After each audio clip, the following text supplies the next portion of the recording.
तरफ से ध्यान देना, रजिस्टर निकाल लो। हाँ, तो लास्ट क्लास में हमने अमालगमेशन चैप्टर शुरू किया था। अमालगमेशन दो टाइप का हो सकता है, एक in the nature of purchase, एक in the nature of merger. अभी तक हमने जो दो एग्जांपल किए थे ना, हालांकि वैसे तो मैंने कोई अकाउंटिंग ट्रीटमेंट की कोई हेडिंग या कुछ ऐसा कॉन्सेप्ट नहीं बताया था, बट अगर मैं कॉन्सेप्चुअली बोलूं तो वो दोनों एग्जांपल बिजनेस परचेज के थे, क्योंकि तुम जर्नल एंट्री भी देखोगे तो जब हमने दोनों एग्जांपल्स के अंदर जर्नल एंट्री पास की थी तो सबसे पहली एंट्री में क्या लिखा था, बिजनेस परचेज लिखा था। अगर मर्जर का केस होगा तो बिजनेस मर्ज लिखा जाएगा, ठीक है ना।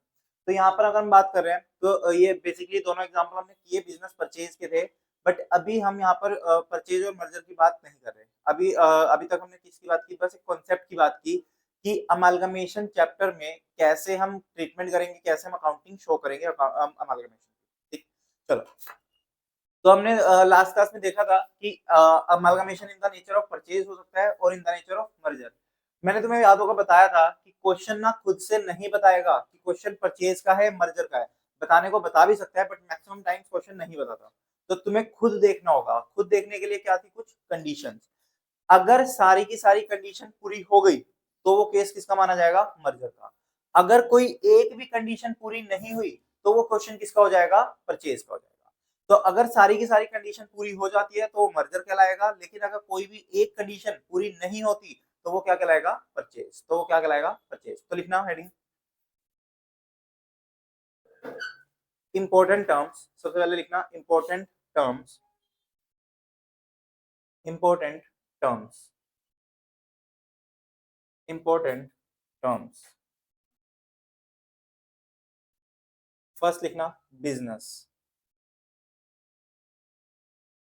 फर्स्ट पॉइंट बिजनेस, इसके अंदर लिखना।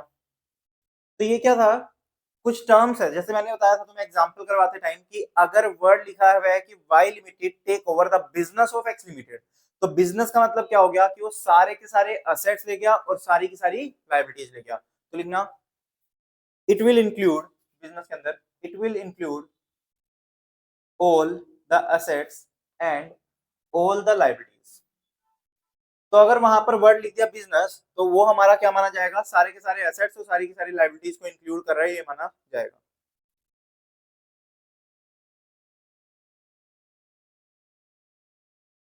नेक्स्ट लिखना असेट्स।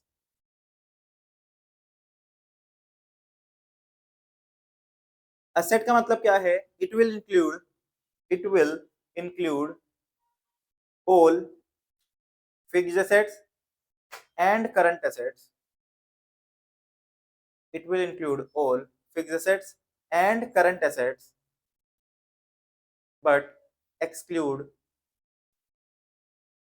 but exclude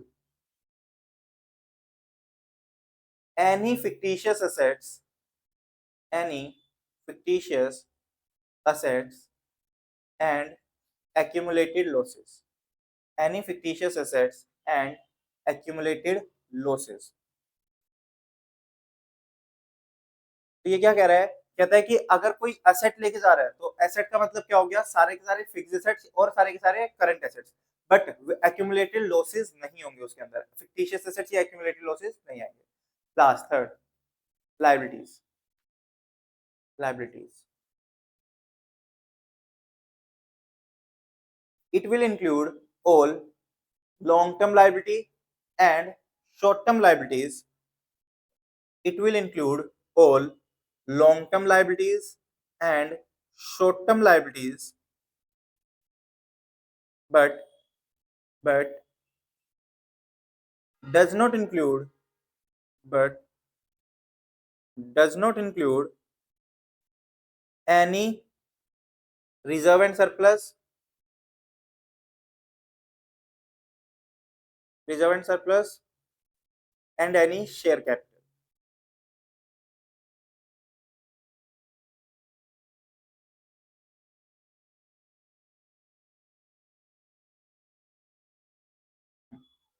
ठीक, तो ये तीनों का मतलब यही है। बिजनेस वर्ड लिखा होगा तो मतलब क्या, सारे के सारे असेट्स और सारी की सारी लायबिलिटीज। असेट्स वर्ड लिखा है तो मतलब फिक्स्ड एसेट्स और करंट एसेट्स सबकी बात कर रहे हैं, और लायबिलिटी लिखा है तो मतलब लॉन्ग टर्म लायबिलिटी और शॉर्ट टर्म लायबिलिटी दोनों की बात कर रहे हैं। ठीक, लिखना नेक्स्ट एक क्वेश्चन लिखना, मतलब हेडिंग टाइप है वो, हेडिंग है बस क्वेश्चन आंसर फॉर्म में, तो क्वेश्चन लिखना पहले। what are the conditions, what are the conditions which must be satisfied, what are the conditions which must be satisfied, which must be satisfied for amalgamation, for amalgamation in the nature of merger, for amalgamation in the nature of merger.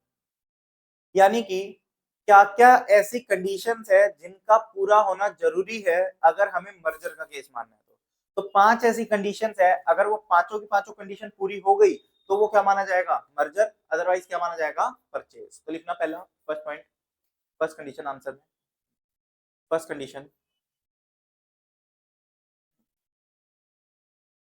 all the assets, all the assets, comma, liabilities, all the assets, comma, liabilities and reserves of transferor company, of transferor company would agree to become, would agree to become the assets of, the assets of, sorry, assets, comma, liability and reserves of, assets, liabilities and reserves of transferee company, transferee company। Second point, इसका मतलब क्या हुआ था first condition का, कहते हैं all the assets, liabilities and reserve of the transfer company would agree to become the assets and liabilities and reserves of the transferee company. मतलब क्या कह रहा है, मान लो अगर तुम्हारी कंपनी और मेरी कंपनी, हम दोनों की कंपनी मर्ज हो रही है, अमलगमेट हो रही है, तो तुम्हारे जितने भी एसेट्स है, तुम्हारी जितनी भी लायबिलिटीज है, तुम्हारे जितने भी रिजर्व्स है, सब के सब मेरे एसेट्स, मेरी लायबिलिटी और मेरे रिजर्व बनने को तैयार है, कोई भी एक एसेट भी नहीं छोड़ूंगा।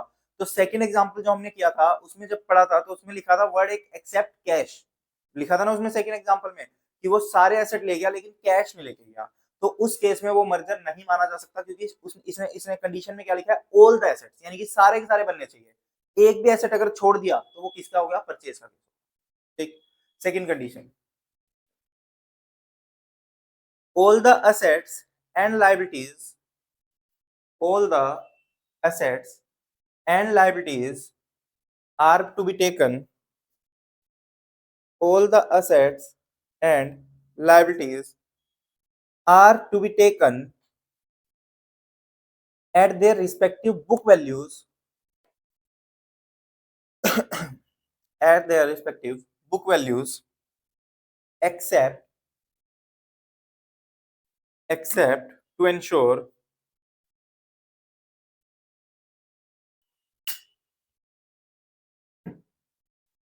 except to ensure uniformity of accounting policies, uniformity or uniformities of accounting policies।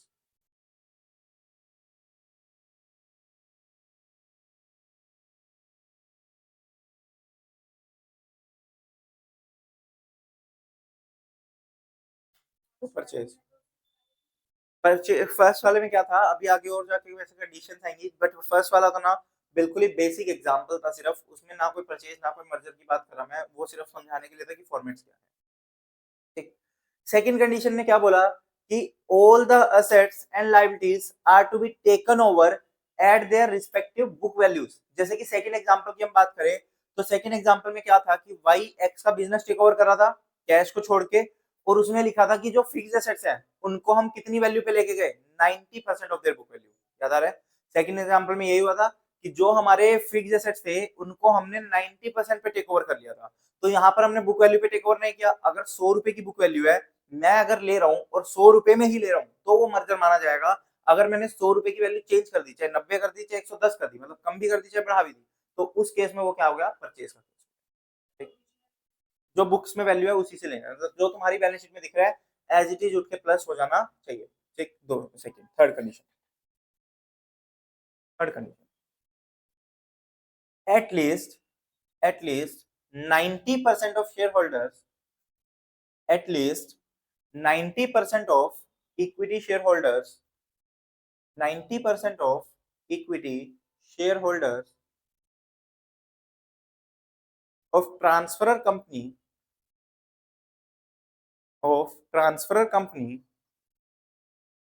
would agree to become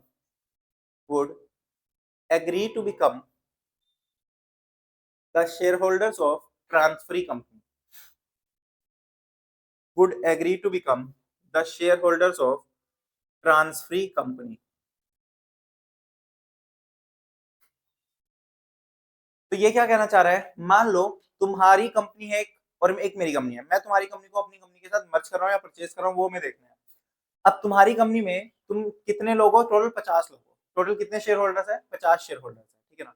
अब क्या होगा, अगर मैं तुम्हारी कंपनी को अपनी कंपनी में मर्ज करना चाह रहा हूँ, मर्जर करना चाह रहा हूँ, तो मर्जर के लिए तुम्हारी कंपनी में टोटल 50 शेयर होल्डर्स है, तो 50 शेयर होल्डर्स में से कम कितना 90% कितना हुआ 45, 50 में से 45 शेयर होल्डर्स मान जाए कि मुझे मेरे साथ मर्ज करने को तैयार है, बाकी 5 लोग नहीं भी माने, यानी कि 10% नहीं भी माने तो कोई दिक्कत नहीं है। मान लो अगर 100 है, 100 में से 90 मान गए, 10 नहीं माने तो चलेगा, लेकिन 90 का मानना जरूरी है। ये कंडीशन ना जनरली क्वेश्चन में गिवन नहीं रहेगी, तो हमें एज्यूम करनी होगी, अगर बाकी सारी फुलफिल हो रही है तो ये तो हो ही रही होगी, ठीक है ना, मान के चलेंगे ना, जब तक नहीं दिए।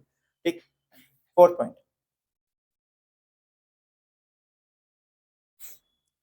The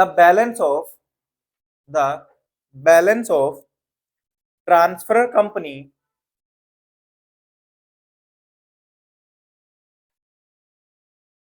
the business of balance company, the business of transfer company, sorry, the business of transfer balance नहीं, business, the business of transfer company is intended to be carried on. तो इसका मतलब क्या हुआ, कहता है जो ट्रांसफरर कंपनी है intended to be carried on. तो इसका मतलब क्या हुआ, कहते हैं कि मर्जर के केस में आपकी जो ट्रांसफरर कंपनी है, यानी कि जो कंपनी बंद भी हो रही है, उसका बिजनेस फिर भी चलता रहेगा। जैसे मैंने एग्जांपल लिया था गुलाब स्वीट्स और उसके सामने एक छोटी सी मिठाई वाले की शॉप, तो उस केस में क्या था, वो मिठाई वाला अगर गुलाब के अंदर मर्ज भी हो रहा है, तो उसकी कंपनी भले ही बंद हो रही हो, बट उसका बिजनेस तो अभी भी चल रहा है ना, वो बंदा भी क्या कर रहा है, मिठाई तो बना ही रहा है, मिठाई तो बेच ही रहा है, तो उसका बिजनेस चलता रहेगा, उसका बिजनेस बंद नहीं होगा। Last point, last condition, share holders who agree to become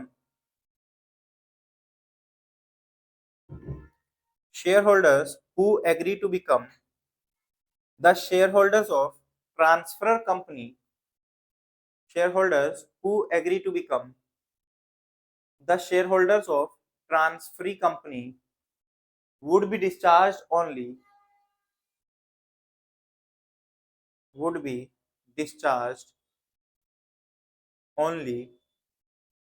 in the shares except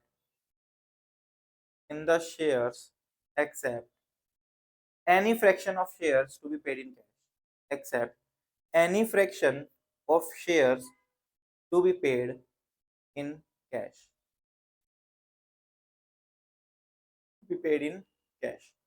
क्या कहता है, कहता है कि जो शेयर होल्डर्स तुम्हारी कंपनी के थे वो मेरी कंपनी के शेयर होल्डर्स बनने को तैयार है, तो उन शेयर्स को हम कैसे पेमेंट करेंगे, सिर्फ और सिर्फ इक्विटी शेयर्स में। मतलब मान लो तुम्हारे पास तुम्हारी कंपनी गुलाब स्वीट्स था, गुलाब स्वीट्स के सामने एक शॉप थी हलवाई की, अब उसने क्या किया, अपना बिजनेस बंद किया, तुम्हारी कंपनी में आ गया, तो पैसे तो लेगा ना कुछ ना कुछ, तो तुम जो उसको पेमेंट कर रहे हो ना, सारी की सारी शेयर्स में कर रहे हो, तुम जो उसको पेमेंट कर रहे हो सारी की सारी शेयर्स में कर रहे हो, except any fraction of shares to be paid in cash. मतलब क्या कहता है, कुछ कुछ शेयर्स ना, तुम्हारा जो शेयर कैलकुलेट होके आया ना, मान लो मुझे तुम्हें कितने शेयर्स देने हैं उसकी कैलकुलेशन करी, तो कैलकुलेशन होके कुछ इस तरीके से आया, 14,000 14,587.38।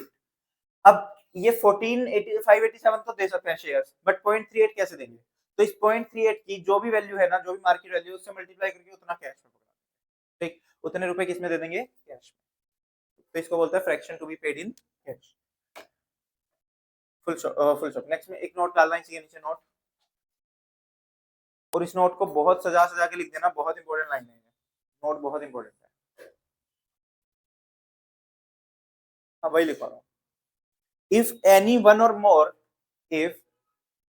one or more of the above condition if anyone or the more if anyone or more of the above condition of the above condition is not satisfied is not satisfied then is not satisfied then it automatically becomes the amalgamation in the nature of purchase. It automatically becomes the amalgamation in the nature of purchase. Amalgamation in the nature of purchase. कहते हैं इन पांचों में से अगर कोई एक भी condition satisfy नहीं हुई तो तुम क्या कर देना, उसको परचेज मान लेना। तो इसको हमेशा ना नेगेटिव वे में लगाने की कोशिश करना। ये मत ढूंढना पेपर में कि पांचों सेटिस्फाई हो रही है क्या, ये ढूंढना कौन सी सेटिस्फाई नहीं हो रही। तो नेगेटिव वे में ढूंढना शुरू करना ताकि तुम ये देख सको कि एक भी कंडीशन सेटिस्फाई नहीं हुई, वहीं पर उसको परचेज बना दो, पांचों को चेक करने की फिर जरूरत नहीं। ठीक, तो अगर एक भी कंडीशन सेटिस्फाई नहीं होती तो वो हमारा क्या मान लिया जाएगा, परचेज मान लिया जाएगा, यानी कि परचेज का केस हो जाएगा। तो लिख दो always apply the conditions, always apply the conditions in a negative way, always apply the conditions in a negative way, always apply the conditions in a negative way, in the negative way.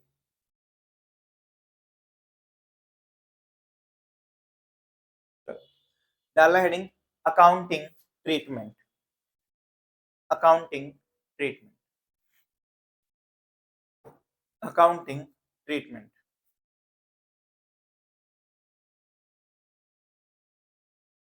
Accounting treatment. अब heading डालना accounting treatment के अंदर ही amalgamation in the nature of purchase, amalgamation in the nature of purchase. अब हम बात करेंगे सिर्फ और सिर्फ किसकी, परचेज के केस की। अब हम बात करते हैं सिर्फ परचेज की, तो लिखना amalgamation in the nature of purchase. First point, in the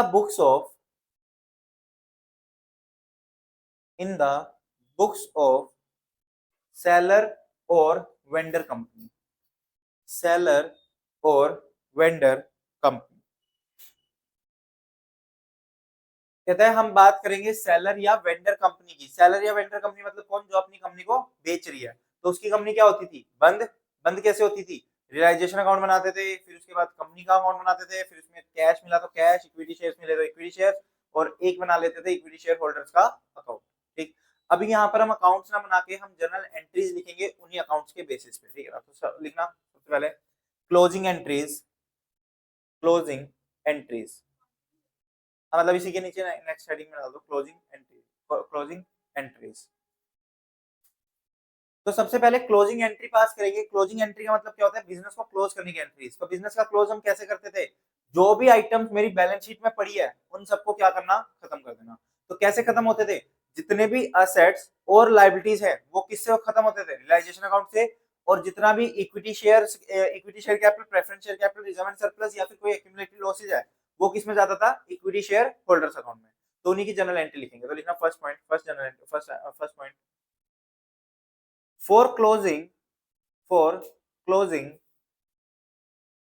all assets, for closing all assets and transfer to realization account, transfer to realization account।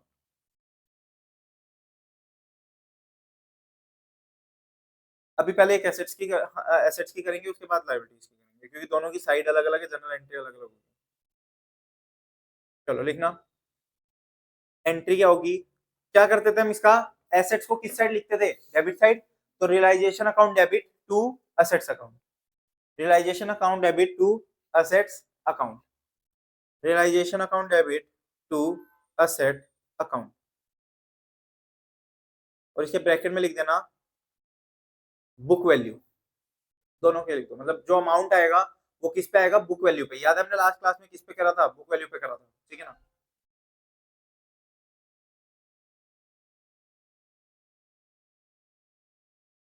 ठीक। तो ये फर्स्ट पॉइंट के अंदर ये बुलेट पॉइंट्स बना दो या नोट लिख दो, बुलेट पॉइंट्स बना लो या दो बुलेट पॉइंट्स है, मतलब दो नोट है या दो बुलेट पॉइंट्स, कुछ भी लिख दो। ये इसी इसी पॉइंट में है जो हमारा फर्स्ट पॉइंट चल रहा था, क्लोजिंग ऑल एसेट्स वाला। All assets will include, all assets will include all the fixed assets, comma investment, all the fixed asset, comma investment and any accumulated losses, any accumulated losses। तो क्या कह रहा है, कहता है कि कोई भी, अगर हम बात करें फिक्स एसेट्स की, कोई भी बात करें हम एसेट्स वर्ड की, तो एसेट्स का मतलब क्या हुआ कि हमारे एसेट्स में फिक्स एसेट्स भी आएंगे, इन्वेस्टमेंट भी आएंगे, करंट एसेट भी आएंगे, बट फिक्टिशियस वगैरह नहीं आएंगे। सेकंड बुलेट पॉइंट या सेकंड नोट जैसे भी लिख रहे हो, the above assets will include, the above assets will include cash and bank, cash and bank only if only if these are taken over, only if these are taken over, full stop। In other words, in other words, in other words, if cash or bank balance, in other words, cash or bank balance is not taken over, in other words, cash or bank balance is not taken over, then it is said to be, it is sorry, it is not to be transferred, it is not to be transferred to P&L account or to realization account, it is not to be transferred to realization account। कहता है अगर वो बंदा cash या bank नहीं लेके गया तो फिर उस केस में रियलाइजेशन अकाउंट में पैसा नहीं जाएगा, रियलाइजेशन अकाउंट में कैश और बैंक का अमाउंट नहीं डालेंगे। तो मानेंगे, बिजनेस वर्ड लिख दिया ना, तो इसका मतलब है कि ले गया। फिर अगर एक्सेप्ट कैश लिखा हुआ है तो हम मानेंगे कि नहीं ले गया। सेकंड एंट्री बी पॉइंट,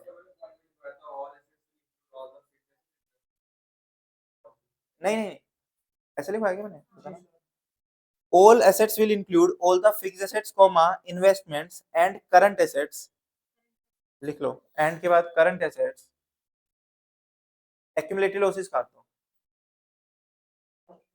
फिर से बोल रहा हूँ फर्स्ट पॉइंट की line, all assets will include all the fixed assets, comma investment and current assets but exclude any fictitious assets and accumulated losses, any fictitious assets and accumulated losses, any fictitious assets and accumulated losses। Second journal entry करना, second entry, for closing all liabilities, for closing all liabilities and transfer to realization account, for closing all liabilities, for closing all liabilities and transfer to realization account। क्या entry हो जाएगी, ऊपर क्या था, realisation to assets था, अब liabilities है तो उल्टा हो जाएगा, तो liabilities account debit to realisation account, liabilities account debit to realisation account. जब रियलाइजेशन अकाउंट बनाया था तो हमने लायबिलिटीज को दिखाया भी किस साइड था, क्रेडिट साइड, तो इसलिए रियलाइजेशन अकाउंट किस साइड लिखा जा रहा है, क्रेडिट साइड। हाँ ये भी बुक वैल्यू है, बिल्कुल इसके आगे भी लिख दो बुक वैल्यू, इसमें भी लिख दो book value. Third entry, for closing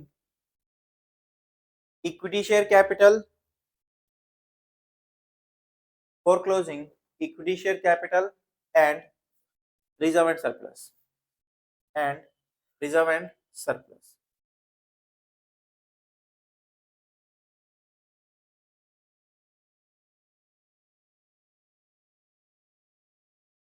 for closing equity share capital and all reserve and surplus, ठीक है ना।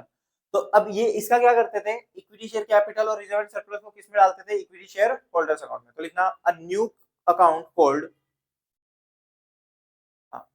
a new account called equity shareholders account, a new account called equity shareholders account is created, which is a personal account, which is a personal account having credit balance, which is a personal account having credit balance। और entry क्या होगी, equity share capital account debit, equity share capital account debit, reserve and surplus account debit, equity share capital account debit, reserve and surplus account debit to equity share holders account, to equity share holders account, to equity share holders account. Fourth entry,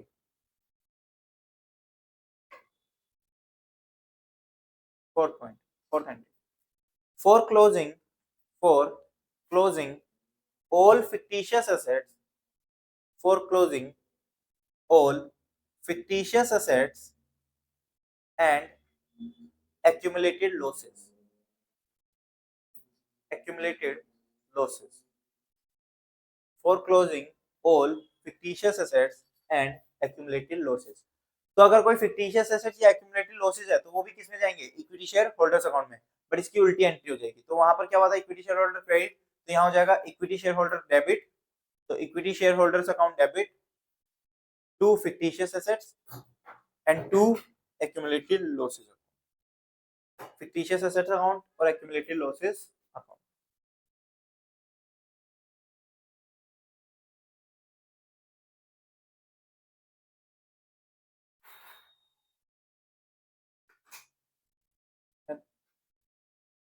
equity share holder account debit to accumulated losses to fictitious assets. ये भी सब कुछ book value पे रहेगा, जो balance sheet में value दी हुई है उन्हीं पे आएगा सब कुछ। फिफ्थ, फिफ्थ को मार्क कर देना important, for closing preference share capital account, for closing preference share capital account, for closing preference share capital account. हाँ, तो क्या कहते हो, ये किस में जाना चाहिए, प्रेफरेंस शेयर कैपिटल अकाउंट किस में जाएगा, रियलाइजेशन अकाउंट में या इक्विटी शेयर कैपिटल अकाउंट में, तो इक्विटी शेयर होल्डर अकाउंट में।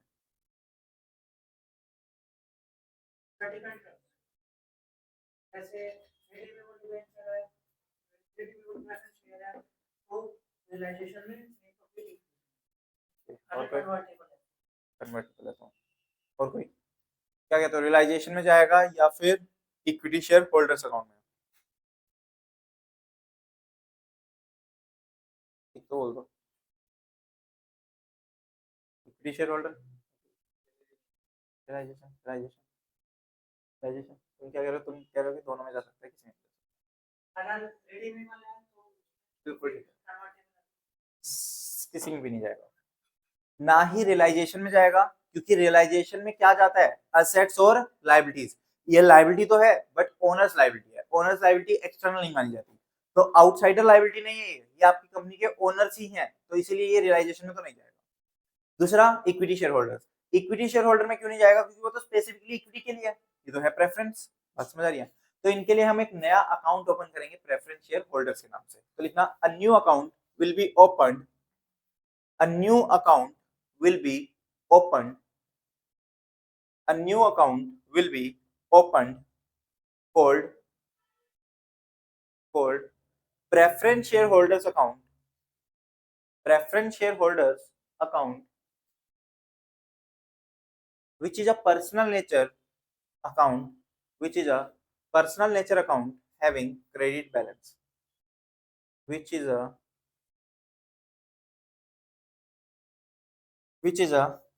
Personal nature account having credit balance.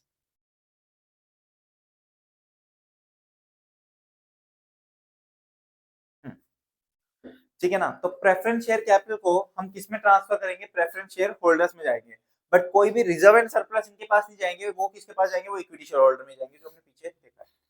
तो ये सारी थी हमारी क्लोजिंग एंट्रीज। इन सारी एंट्रीज को करके हमारी बैलेंस शीट खत्म हो गई। तो बैलेंस शीट खत्म होकर हमने क्या किया, रियलाइजेशन अकाउंट बना दिया। तो लास्ट क्लास में जब हमने रियलाइजेशन अकाउंट बनाना सीखा था, तो देखना इस साइड सारे के सारे क्या आ गए थे, असेट्स, इस साइड सारी की सारी क्या आ गई थी, लायबिलिटीज। तो रियलाइजेशन टू एसेट्स हमने एंट्री की, फिर लायबिलिटीज टू रियलाइजेशन हमने एंट्री की। उसके बाद क्या करते थे, जिस कंपनी ने हमारे बिजनेस को खरीदा है उस कंपनी का नाम आ जाता था यहाँ पर, बाय परचेजिंग कंपनी अकाउंट, इसी साइड आता था। ठीक, क्योंकि सारे एसेट्स के बदले में उसने पैसा दिया है, तो यहाँ पर आ गया। तो एंट्री क्या बनी, purchasing company account debit to realisation account. तो अभी तक हमने क्या की थी, क्लोजिंग एंट्री पास की थी। अभी तक हमने सारी की सारी क्लोजिंग एंट्रीज पास की थी। अब नेक्स्ट एंड डालना फॉर परचेज कंसिडरेशन, यही थी बस, क्लोजिंग एंट्री है। बैलेंस शीट में प्रेफरेंस शेयर कैपिटल दिख रहा होगा, उसको खत्म करके हमने होल्डर्स में ट्रांसफर कर दिया। ठीक, अभी इनको अकाउंट को क्लोज करेंगे, अभी तो हमने बैलेंस शीट को क्लोज करने की एंट्रीज पास की। नेक्स्ट टाइम डालना परचेज कंसिडरेशन। अब हम एंट्रीज पास कर रहे हैं किसके लिए, परचेज कंसिडरेशन के लिए। अभी तक हमने पास की थी क्लोजिंग एंट्रीज, कंसिडरेशन लिखा था ना पीछे हमने पहले, क्लोजिंग एंट्रीज हेडिंग। अब हमारी आ रही है purchase consideration, purchase consideration for, first point, for first entry, for purchase consideration due, for purchase consideration due, comma, for purchase consideration due, purchase consideration को हम पीसी बोलेंगे आगे से, ठीक है ना, शॉर्ट फॉर्म में PC. Purchase consideration due, comma, a new account will be opened, a new account will be called, will be opened, called, a new account will be opened, called purchasing company account, purchasing company account, which is a, which is a personal account,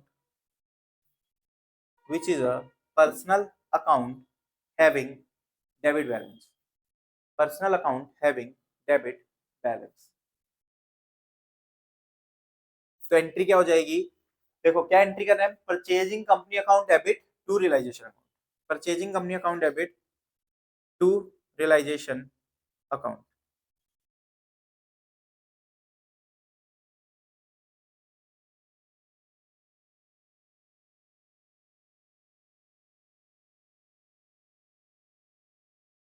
to realisation account. Next लिखना, for purchase consideration received, second point, for purchase consideration received,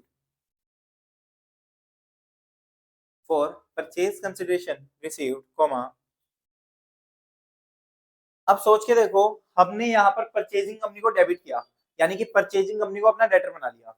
जैसे ही उससे पैसा आ जाएगा, purchase consideration receive हो जाएगी, तो purchasing company का account खत्म हो जाएगा, डेटर खत्म हो जाएंगे। तो लिखना for purchase consideration receive, comma, purchasing company account will be closed, purchasing company account will be closed, purchasing company account will be closed, and a new account, and a new account will be opened, a new account will be opened, called,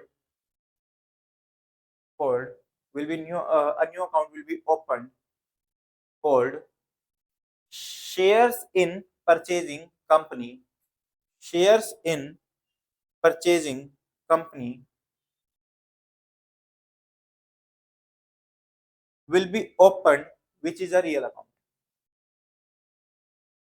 shares in purchasing company will be opened, shares in purchasing company will be opened, oh sorry, will be opened तो मैंने लिखा दिया था, shares in purchasing company, चलो लोगों ने, shares in purchasing company will be opened, which is a real account, which is a real account, just like investment, just like investment। Just like investment. क्या कह रहा है कि हम शेयर्स इन परचेजिंग कंपनी एक नया अकाउंट ओपन करेंगे और उसको एक तरीके से इन्वेस्टमेंट मांगेंगे कि हम मानेंगे कि हमने इन्वेस्ट कर दिया किसी भी कंपनी के अंदर, हमने क्या कर दिया, इन्वेस्टमेंट कर दी, ठीक है ना। बस ज्यादा नहीं बचा, तो हेडिंग डालना नेक्स्ट, मतलब जैसे परचेज कंसिडरेशन एक हेडिंग थी, उसकी उसी से नेक्स्ट हेडिंग उसी के जैसी। ट्रीटमेंट ऑफ लिक्विडेशन एक्सपेंसेस,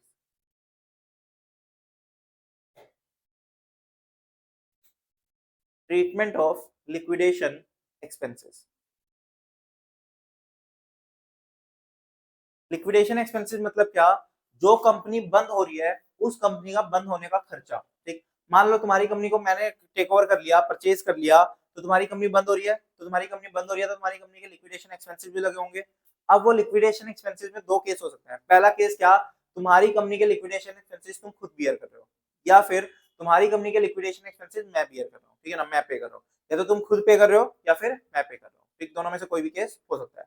तो केस नंबर 1 लिखना, केस नंबर 1, केस नंबर 1, हाँ खुद करिए, तो पहला case, when it is to be paid by, when it is to be paid by vendor company itself, when it is to be paid by vendor company itself, vendor company itself. तो entry क्या होगी, हमने अगर खुद पे कर रहे हैं तो एंट्री क्या करते थे, रियलाइजेशन में डाल देते थे, रियलाइजेशन में लिख देते थे यहाँ। तो एंट्री क्या होगी, realization account debit to cash और बैंक अकाउंट, नहीं, नहीं पेमेंट करेंगे ना, हम खर्चा पे करेंगे, रियलाइजेशन टू कैश और बैंक अकाउंट, हम कैश या बैंक से पैसा पे करेंगे, खर्चा पे करेंगे, ठीक। इसके नीचे ब्रैकेट में लिख दो, apply this, apply this when question is silent, apply this when question is silent, when question is silent. अब एक चीज समझना, मान लो मैं तुम्हारी कंपनी टेक ओवर कर रहा हूँ, मैं तुम्हारी कंपनी क्या कर रहा हूँ, टेक ओवर, ध्यान से सुनना, मैं तुम्हारी कंपनी टेक ओवर कर रहा हूँ, तुम्हारे पास 50,000 का कैश पड़ा हुआ है, तो मैं वो कैश भी लेके जाऊंगा, लेकिन तुम्हारे लिक्विडेशन एक्सपेंसेस होने वाले हैं 10,000 के। अगर मैंने तुमसे पूरे पूरे के पूरे 50,000 ले लिए, तो क्या तुम वो खर्चा पे कर पाओगे, नहीं कर पाओगे। तो अगर ऐसा केस है जहां पर वेंडर कंपनी यानी कि सेलर कंपनी खुद अपने एक्सपेंसेस पे करने वाली है, तो उस केस में वो कंपनी अपने पास कुछ अमाउंट पहले ही रिटेन करके रखेगी। यानी कि अगर मान लो 50,000 कैश है तुम्हारे पास, तो तुम 50 में से 10,000 अपने पास रखोगे, बाकी 40,000 मुझे दे दोगे। बात समझ आ रही है, क्योंकि तुम्हें लिक्विडेशन एक्सपेंसेस पे करने जरूरी है, तो उसके लिए पहले ही कैश अपने पास रिटेन कर लोगे। तो लिखना इसी के अंदर, यही पॉइंट चल रहा है, the necessary cash would be retained, the necessary cash, the necessary cash would be retained, the necessary cash would be retained by the vendor company, necessary cash would be retained by the vendor company, vendor company from its cash or bank balance, from its cash or bank balance, from its cash or bank balance, from its cash or bank balance, only when, only when these are taken over by, only when these are taken over by the purchasing company। अगर purchasing company अपने पास cash या bank लेके जा रही है तुम्हारी company से, तो तुम अपने पास इतना बैलेंस रख लेना जितने से आप तुम अपने खर्चे पे कर सको। Second case, case number 2, case number 2, if liquidation expenses paid by, if liquidation expenses paid by, liquidation expenses paid by purchasing company, लिखनी ना, पीछे लिखनी थी ऊपर वाली की, रिफाइन नहीं, रिफाइन तो, रिफाइन तो, हाँ वही थी। हाँ, सेकंड केस में अगर बोल रहा है कि तुम्हारी कंपनी के खर्चे मैं पे करने वाला हूँ, तो क्या एंट्री करोगे, बताना। सेकंड केस की एंट्री बताओ, जल्दी बताओ सेकंड केस। इसकी बुक्स में कोई भी एंट्री पास नहीं होगी। क्यों नहीं होगी? क्योंकि तुम्हारे खर्चे मैं पे करने वाला हूँ, तो पेमेंट कौन करेगा? मैं। तुम तो बस अपना 50,000 पूरा कैश मुझे दे दो, उसमें से 10,000 मैं खुद अपने आप पे कर लूंगा, ठीक है ना? तो लिख दो no entry, no entry and no redemption of cash, no entry and no retention of cash, no entry and no retention of cash. यानी कि ना तो हम कोई जर्नल एंट्री पास करेंगे, ना ही हम अपने पास कैश को रिटेन करेंगे, ठीक?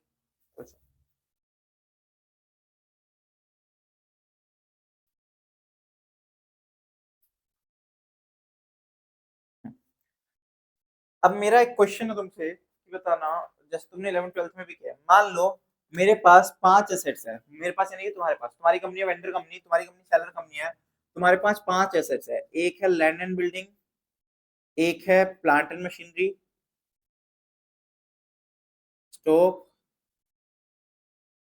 डेटर्स और कैश, ये 5 एसेट्स है। अगर मैं तुम्हारा बिजनेस टेक ओवर करता हूँ और सारे के सारे एसेट्स ले जाता हूँ, तो वो कहाँ जाएंगे? रियलाइजेशन में चले जाएंगे। अगर मैं कैश नहीं लेके जाता तो कैश रियलाइजेशन में नहीं आएगा, कैश किस में चला जाएगा? कैश अकाउंट में चला जाएगा। लेकिन अगर मैंने बोला कि मैंने सारे के सारे एसेट्स ले लिए, सिर्फ स्टॉक नहीं लेके गया, तो स्टॉक का क्या करोगे? कैश के लिए तो कैश अकाउंट बन गया था, कैश तो कैश अकाउंट में चला गया। बट अगर मैंने सारे के सारे एसेट्स ले लिए, बस ये बोल दिया कि एक्सेप्ट स्टॉक या एक्सेप्ट प्लांट एंड मशीनरी या एक्सेप्ट लैंड एंड बिल्डिंग, कोई भी ऐसे स्टॉक के एसेट के ऊपर एक्सेप्ट वर्ड लगा दिया, यानी कि वो नहीं लेके गया, तो उसका क्या करोगे? जैसे कैश बांटा वैसे बांट दे पार्ट शेयर होल्डर्स में? नहीं, बाहर भेज देंगे।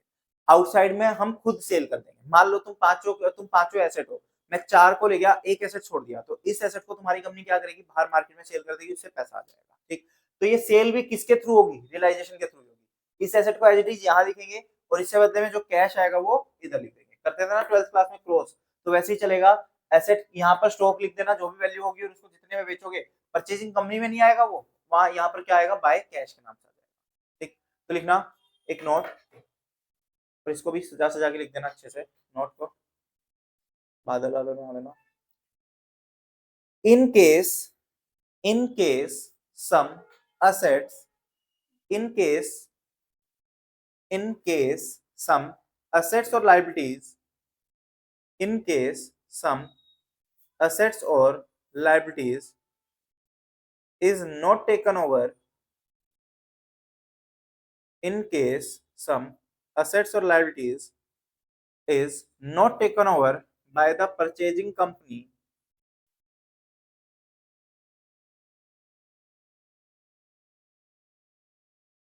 by the purchasing company,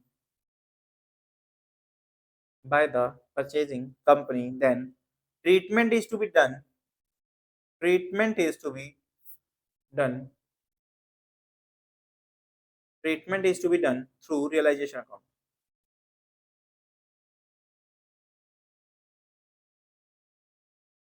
treatment is to be done through realization account. कहता है कि अगर हमने क्या किया है, अगर हमने कोई एसेट या लायबिलिटीज को नहीं लेके गए, तो उसका ट्रीटमेंट भी किसके थ्रू होगा? रियलाइजेशन अकाउंट के थ्रू हो जाएगा।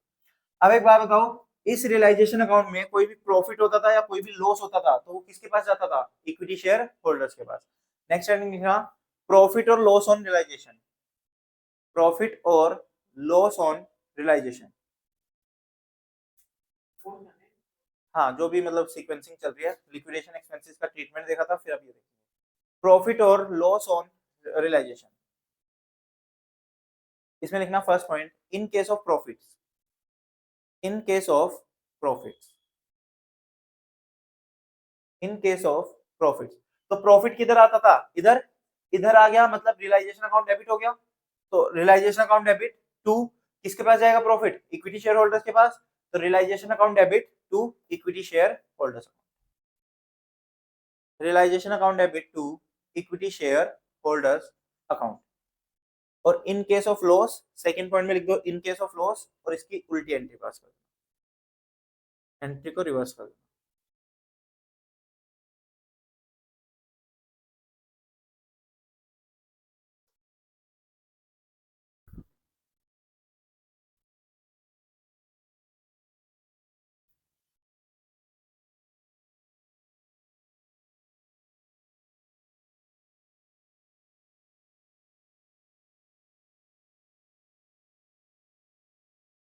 सेकंड केस लिख दिया, in case of loss equity share holder to realisation account.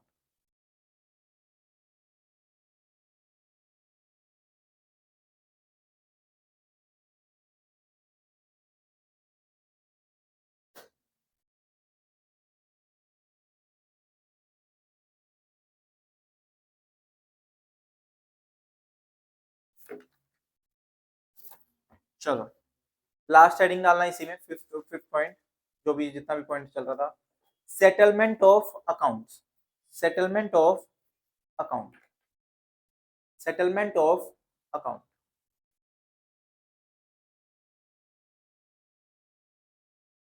पहला, preference share holders account, preference share holders account. तो प्रेफरेंस शेयर होल्डर्स अकाउंट को कैसे सेटल करेंगे? हमने जो प्रेफरेंस शेयर कैपिटल थी वो प्रेफरेंस शेयर होल्डर में ट्रांसफर की थी। तो देखना, जब हमने वो ट्रांसफर की एंट्री की थी तो क्या एंट्री पास की थी? Preference share capital account debit to preference share holders account. देखना, preference share capital account debit to preference share holders account. तो लिख दो इसको, preference share holders account debit to, sorry, preference share capital account debit to preference share holders account, वहां पर लिख दो पहले उस वाले पे, preference share capital account debit to preference share holders account, preference share capital account debit to preference share holders account. तो हमने कैपिटल को किस में ट्रांसफर कर दिया? होल्डर के अकाउंट में। तो प्रेफरेंस शेयर होल्डर को क्या किया? क्रेडिट। तो अब अगर हम उसको खत्म कर रहे हैं, यानी क्लोज कर रहे हैं, बंद कर रहे हैं, पेमेंट कर रहे हैं, तो उस केस में उसको क्या करेंगे? डेबिट। तो preference share holder account debit, preference share holder account debit to, अगर उसको कैश या बैंक दिया है तो टू कैश या बैंक, टू कैश या बैंक, या फिर to shares in purchasing company. तो उसको जो जो भी पे करा है वो सारा आएगा इधर, to shares in purchasing company, shares in purchasing company. हो सकता है कि हमने कम ज्यादा दे दियो, मान लो प्रेफरेंस शेयर कैपिटल में बैलेंस था 100 रुपए, लेकिन मैंने तुम्हें दे दिए 105 रुपए, तो प्रेफरेंस शेयर होल्डर को भी तो ज्यादा मिल सकते हैं, जैसे इक्विटी शेयर होल्डर को ज्यादा या कम मिलते हैं, ऐसे प्रेफरेंस शेयर होल्डर को भी ज्यादा या कम मिल सकते हैं। तो कहता है कि अगर डिफरेंस आया कुछ भी इस एंट्री में तो वो कहाँ जाएगा? तो लिखना, any difference in this entry, any difference in this entry is to be transferred to, any difference in this entry, in this entry is to be transferred to realization account, realization account, and then calculate, and then calculate realization profit or loss। तो मतलब सब, अगर किसी question में then calculate realisation profit और loss, अगर किसी question में, मेरी बात बहुत ध्यान से सुनना, आगे जाके बहुत फंसोगे वरना इस पॉइंट में, अगर किसी भी क्वेश्चन में प्रेफरेंस शेयर्स दिए हुए हैं, वैसे मोस्टली क्वेश्चन में नहीं मिलेंगे तुम्हें, बट अगर किसी भी क्वेश्चन में प्रेफरेंस शेयर दिया हुआ है तो हमें पहले प्रेफरेंस शेयर अकाउंट को क्लोज करना है, उसके बाद रियलाइजेशन को क्लोज करना है। वरना हम क्या करते थे, जनरली पहले रियलाइजेशन क्लोज कर लेते हैं, लेकिन अगर प्रेफरेंस शेयर रहेंगे तो उस केस में पहले प्रेफरेंस शेयर अकाउंट को क्लोज करना, क्योंकि प्रेफरेंस शेयर अकाउंट के अंदर जो भी डिफरेंस आएगा उस डिफरेंस को हम किस में ट्रांसफर कर देंगे? रियलाइजेशन अकाउंट में, फिर बचा हुआ लॉस निकल के आएगा या प्रॉफिट निकल के आएगा रियलाइजेशन। ठीक, तो पहले इसको क्लोज करना। Second point, equity share holders account, equity share holders account. तो सेम एंट्री हो जाएगी, बस प्रेफरेंस शेयर होल्डर की जगह इक्विटी शेयर होल्डर्स हो जाएगा, यानी कि equity share holder account debit to cash, to cash और टू बैंक, कैश और बैंक। क्या कह रहे हो? हाँ वही आएगा, मैंने वही बोला, equity share holder account debit to cash और बैंक अकाउंट, और to share in purchasing company, दोनों आएंगे।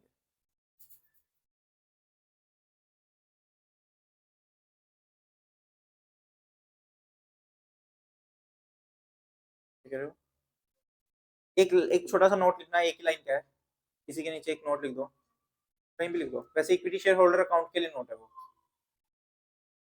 जो इक्विटी शेयर होल्डर अकाउंट लिखा है उसके लिए है। Equity share holder account must be tallied, equity share holder account must be tallied, equity share holders account must be tallied, tallied tallied tally match हो जाना चाहिए, यानी कि इक्विटी शेयर होल्डर अकाउंट दोनों साइड सेम आनी चाहिए, total उसका same रहना चाहिए। तो ये सारी जनरल एंट्रीज क्यों लिखवाई है मैंने, अभी बंद मत करो, मैंने क्या क्या बोला, ये सारी जनरल एंट्रीज क्यों लिखवाई है मैंने।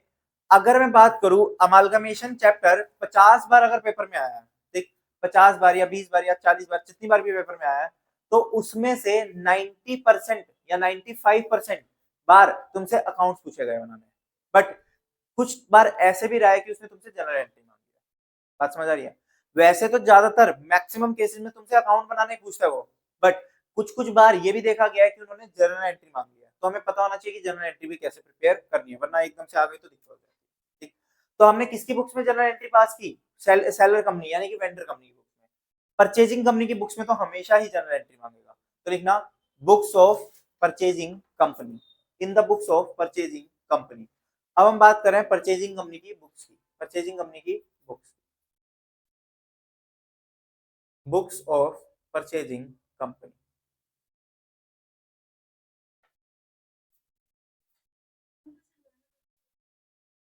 हाँ, इसमें तो होती ही सिर्फ जनरल एंट्री पास। आज लास्ट है ना, आज लास्ट, ठीक हो, ठीक थे। अकाउंट्स का थोड़ा सा ट्रिकी था इस बार का, अकाउंट्स का काफी मतलब ट्रिकी पॉइंट्स आ रहे थे, बाकी लो सही आया था, मैथ्स भी सही आया था, तो दोनों सही थे, अकाउंट्स का ठीक है, पर इतना नहीं था, एक क्वेश्चन तो गलत ही डाल दिया था उन्होंने ऐसे में, तो हो जाएगा। हाँ, books of purchasing company, purchasing company की बुक्स में पहली एंट्री हम क्या पास करते थे, business purchase account debit to liquidator of vendor company, तो लिख दो business purchase account debit to liquidator of vendor company, और ब्रैकेट में इसकी नरेशन। जब भी जर्नल एंट्री का क्वेश्चन आएगा नरेशन लिख के जरूर आनी है, क्या लिखना है कोई फर्क नहीं पड़ता, तुमने कुछ भी लिख दिया, बस बीइंग करके एक नरेशन लाइन शुरू होनी चाहिए, ठीक है ना, एग्जामिनर को दिखना चाहिए कि तुमने नरेशन लिखी है। तो equity share capital account, sorry, business purchase account debit to liquidator of vendor company, liquidator of vendor company, business purchase account debit to liquidator of vendor company, bracket में नरेशन लिख दो बीइंग परचेज कंसिडरेशन यानी कि PC is due, being PC is due, second journal entry. तो पहली entry हम क्या pass करते थे, बिजनेस परचेज टू लिक्विडेटर, फिर उस बिजनेस परचेज को पूरा एक्सप्लेन कर देते थे। तो सेकंड एंट्री में लिखना asset account debit, asset account debit, asset account debit, amount के साइड पे लिख देना एग्रीड वैल्यू, एसेट के आगे लिख दो एग्रीड वैल्यू, इसको बुक वैल्यू पे नहीं लेके जाया जाएगा क्योंकि ये मेरी बुक्स है, मेरी बुक्स में तो मैं उतनी ही वैल्यू दिखाऊंगा जितने में मैंने तुमसे एग्री करके खरीदा है। टू लाइबिलिटीज, टू लाइबिलिटीज, इसके आगे भी लिख दो agreed value, to liabilities agreed value, to business purchase account, to business purchase account, और इसके आगे लिख दो amount of PC, amount of PC, जो हमने फर्स्ट एंट्री में अमाउंट पास किया होगा वही, बीइंग लिखना narration, being incorporation of assets and liabilities, being incorporation of assets and liabilities। इसमें लिखना एक नोट, इसी एंट्री के नीचे एक नोट लिख दो, इसी एंट्री के लिए specially, any difference in the above entry, any difference in the above entry is to be transferred to, कहां पर, कहां ट्रांसफर करेंगे, गुडविल या कैपिटल रिजर्व, तो is to be transfer to goodwill और कैपिटल रिजर्व, गुडविल और capital reserve, goodwill और capital reserve.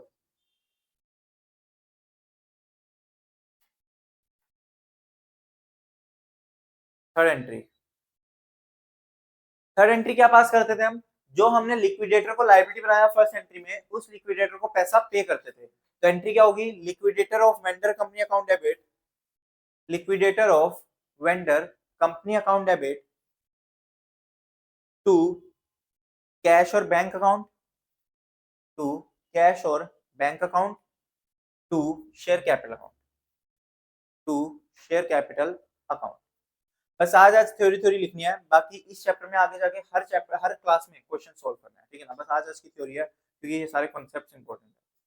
To cash और बैंक अकाउंट और to equity to share capital account दोनों आ जाएंगे। ब्रैकेट में लिख दो being purchase PC is discharge, being PC is discharge, यानी कि हमने पीसी पे कर दिया, परचेज कंसिडरेशन को पे कर दिया। Fourth point, last point, PC is discharge, purchase consideration is discharge.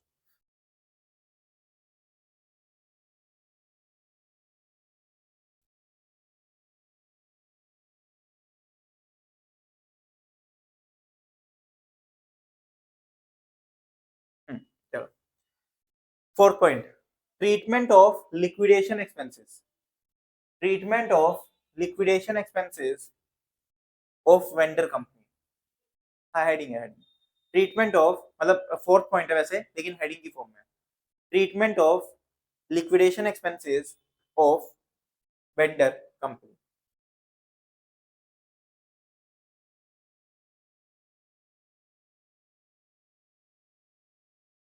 इसमें लिखना case 1, case number 1, if paid by vendor company itself. Case number 1 लिखवाया था, वो किसके केस में था, वो सेलर कंपनी वेंडर कंपनी की बुक्स में एंट्री पास करते हुए लिखवाया था। अब हम परचेजिंग कंपनी की बुक्स में एंट्री पास करते हुए लिख रहे हैं। If paid by vendor company itself, क्या एंट्री पास करोगे, कोई भी एंट्री नहीं होगी, क्योंकि वेंडर कंपनी खुद पे कर रही है, तो उसने तो अपनी बुक्स में एंट्री पास कर ली होगी, तो लिख दो no entry, no entry. Second case, second case, when liquidation expenses, oh sorry, हाँ second case, if paid by, if paid by purchasing company, if paid by purchasing company, तो क्या एंट्री करोगे,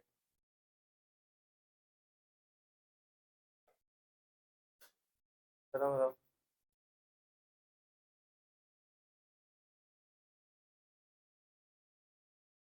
क्या एंट्री पास करोगे,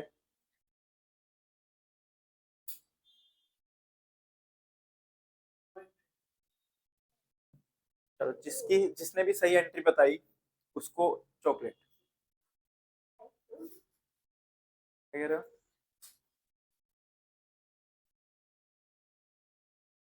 चिप्स खा लेना, बताओ। नहीं मैं तो बता ही दूंगा एंड में, पहले तुम ट्राई तो करो। नो एंट्री तो गलत है। तो सिंपल सा केस है, लिक्विडेशन एक्सपेंसेस किसके हैं, तुम्हारे, लेकिन पे कौन कर रहा है, मैं, तो क्या एंट्री पास करो,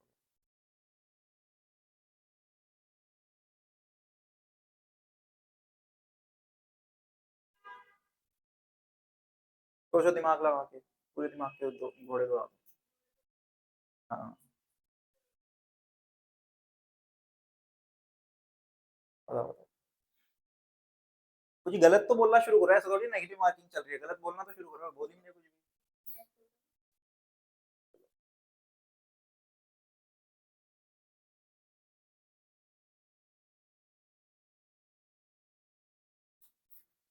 सिंपल सा क्वेश्चन है, तुम्हारे लिक्विडेशन एक्सपेंसेस है, तुम्हारी कंपनी बंद हो रही है, तुम्हारे खर्चे मैं पे कर रहा हूँ, तो क्या एंट्री पास करूंगा,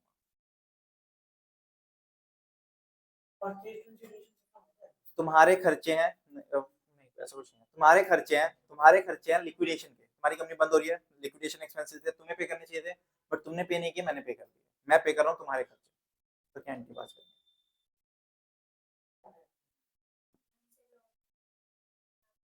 हाँ,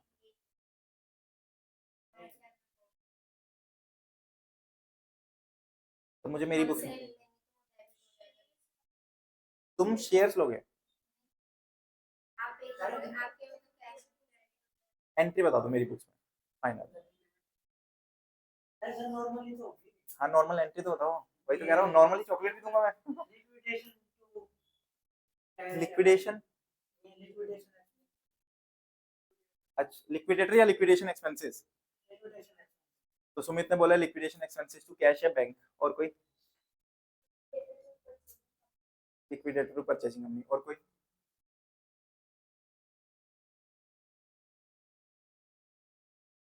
नहीं नहीं अभी आने दो, अभी तो पहले आने दो।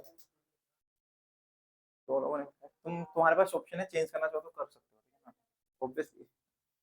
होता तो तब तक बोल चुका होता, ज्यादा चॉकलेट देने का शौक थोड़ी है मुझे, एक सही आते तो रुक ही जाऊंगा मैं।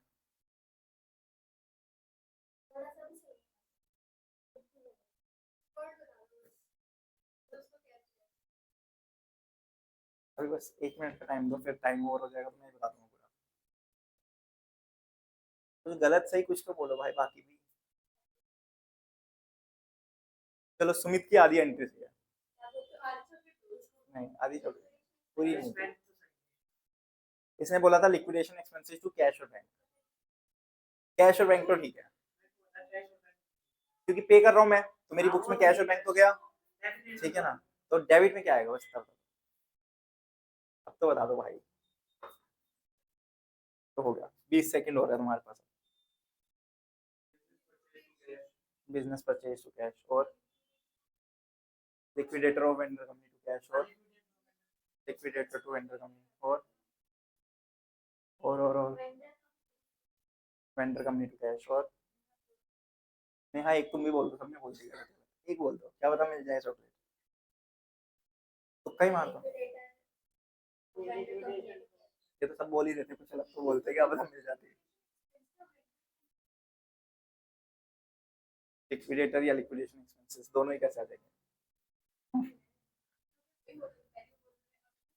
वही तो, चलो ठीक है। हो सकता है कि जो लाइन जैसे लाइबिलिटी में ट्रांसफर किया हो, ठीक है चलो।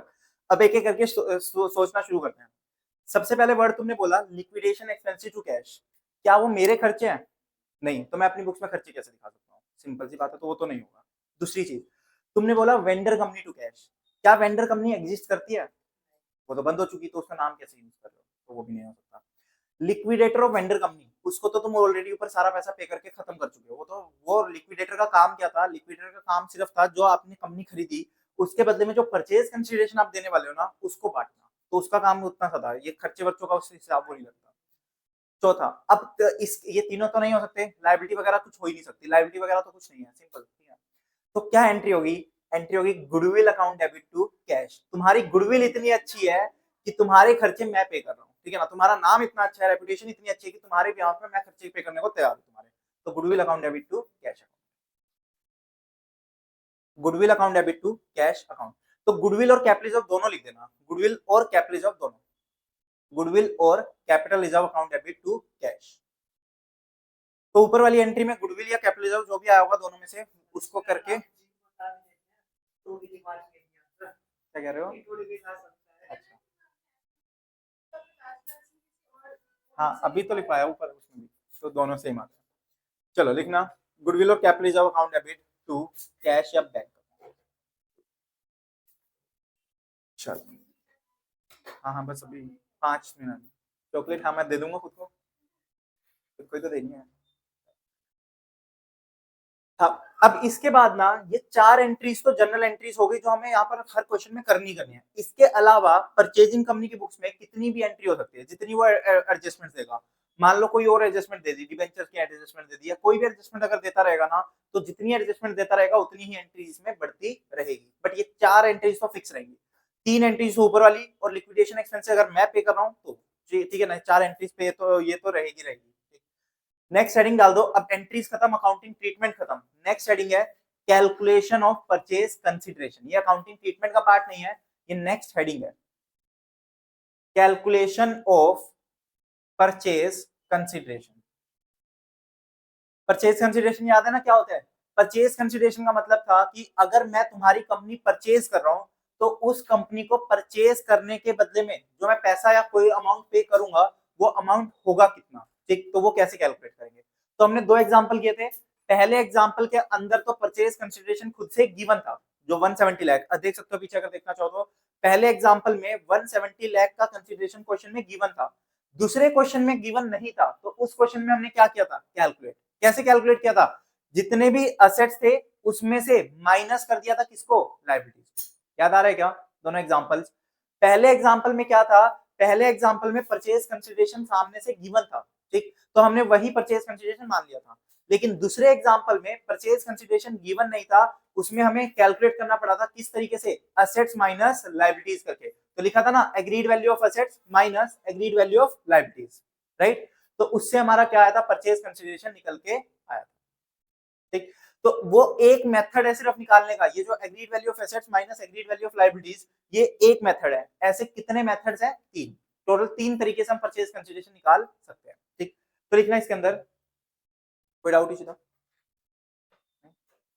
लिखना, कैलकुलेशन ऑफ परचेज कंसीडरेशन में PC is the sum total of PC is the sum total of PC is the sum total of cash comma shares cash comma shares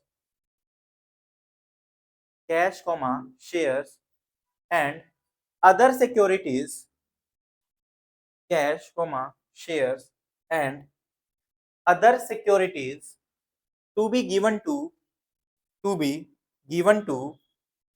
the shareholders of to be given to the shareholders of the vendor company to be given to the shareholders of the vendor company by the purchasing company, vendor company by the purchasing company by the purchasing company। क्या कहता है कि जो vendor company के share holders को हम पैसा देने वाले हैं, मान लो मैंने तुम्हारी कंपनी खरीदी, तो मैं जितना तुम्हें कैश पे करूंगा या शेयर्स में पैसा पे करूंगा, तो वो क्या कहलाएगा, परचेज कंसीडरेशन कहलाएगा। There are three methods there are three methods to calculate there are three methods to calculate the amount of there are three methods to calculate the amount of purchase consideration to calculate the amount of purchase consideration यानी कि PC.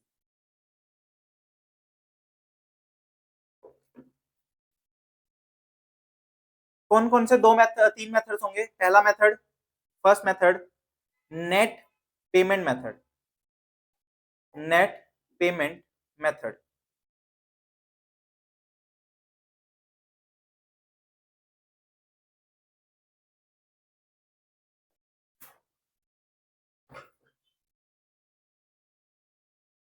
Net payment method.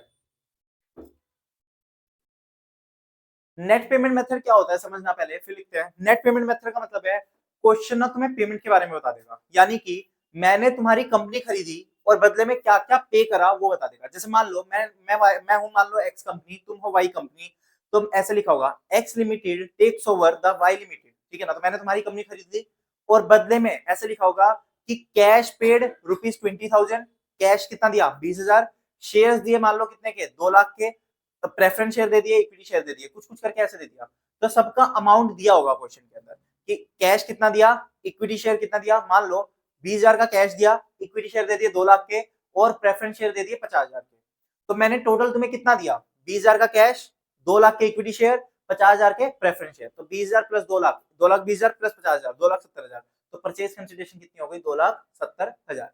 यहाँ पर हमें ना question में cash के बता देगा टोटल कितना पैसा दे रहे हैं मुझे, ठीक। डायरेक्टली नहीं देगा, लैंग्वेज ऐसी लिखेगा, तुम्हें कैलकुलेट करना होगा, बट एक तरीके से ये हो जाएगा कि तुम्हें पता चल जाएगा कि कितना पैसा देना है, ठीक। तो ये होता है नेट पेमेंट मेथड, इसमें पेमेंट के बारे में बता देगा। Under this comma purchase consideration PC is given, purchase consideration या PC is given in the form of PC is given in the form of various payments to the shareholders, various payments to the shareholders of vendor company, to the shareholders of vendor company, to the shareholders of vendor company. Second point, second method, मतलब तीन method थे उसमें second method, net asset method, net asset method, net asset method. अब ये क्या होता है, net asset method क्या था जो हमने सेकंड एग्जांपल में करा था, असेट्स माइनस लायबिलिटीज कर देना। कहता है अगर क्वेश्चन में नेट पेमेंट मेथड नहीं लग सकता, यानी कि हमें हर क्वेश्चन में पहले नेट पेमेंट मेथड ट्राई करना है। अगर नेट पेमेंट मेथड लग रहा है तो बहुत अच्छी बात है, नेट पेमेंट मेथड लगा देना। लेकिन अगर नेट पेमेंट मेथड नहीं लग पा रहा तो उसके बाद हम क्या लगाएंगे, नेट एसेट मेथड।